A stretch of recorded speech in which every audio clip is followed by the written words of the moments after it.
Cliff Notes version as we kick up our last full week of the month of May is going to be more rain on the way, but not as chilly as it was last week. Sky's beginning to not only fill up, but almost darken there as we look west down 7th Street, coming out of 7th and Range Line there in Joplin. Still comfortable though, 75 degrees with the barometer holding steady. Humidity is going to hang around all afternoon long. That'll be another theme for our week because we've got a whole lot of Gulf moisture hanging down to the south through portions of central Oklahoma. Now, when we take a look at our Skywatch storm trackers, particularly for the 4 states, still getting more rain up in southeast Kansas and just a little light scattered variety there through northeast Oklahoma. But this has been consistent pretty much all morning long, right around Highway 400 and Highway 39 to the tune where we've got about 1.9 inches right there in between the intersection and Chanute. As a matter of fact, that 1.9 inches, that is in the last 48 hours alone. Then as you push to the eastern portion of the 4 states,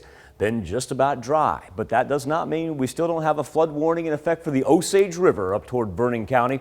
Now, the positive aspect of it is we've been able to lift the flood warning for number 1, the Little Osage, and also to the Neosho River in Ottawa County in northeast Oklahoma.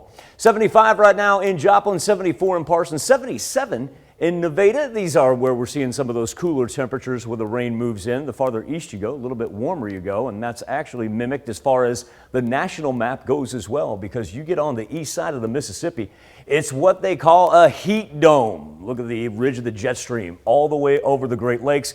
Abnormally warm temperatures for this portion of the country. They're going to break some late May records here by the time this thing pushes out all the way to the east. Thunderstorm activity going to kind of remain in the panhandles down to the southwest of us. And then you get on the other side of the ridge of the jet stream, you've got very cool temperatures. Look at that. They're in the mid 50s right now compared to the high 80s as far as what we're seeing in portions of Kentucky and Tennessee. Here in the 4 states, pretty much normal, what we'd expect this time of year. High 70s, really can't beat it even with the mostly cloudy skies.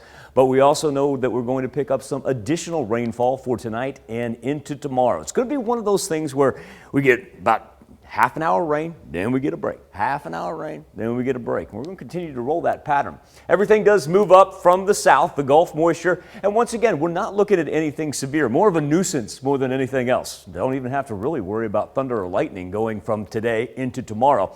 But now, speaking of tomorrow, that's where we'll turn our attention out to the west as it boils up in central Kansas right there, then kind of reemerges for us on Tuesday morning. Don't think we're going to have any travel concerns, though, for Tuesday morning as, once again, we get one of those breaks. But then we move in from the south again.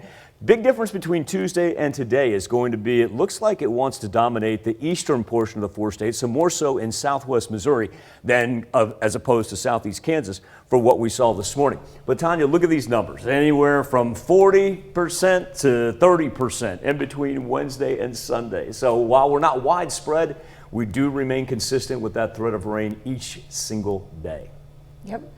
Just keep that rain gear ready with you in your car. Well, keep the umbrella handy, but don't worry about the temperatures because our afternoons are going to turn out to be a little muggy since everything's coming up from the Gulf. Oh, for sure. Keep the shorts on. All right. Thanks, Michael.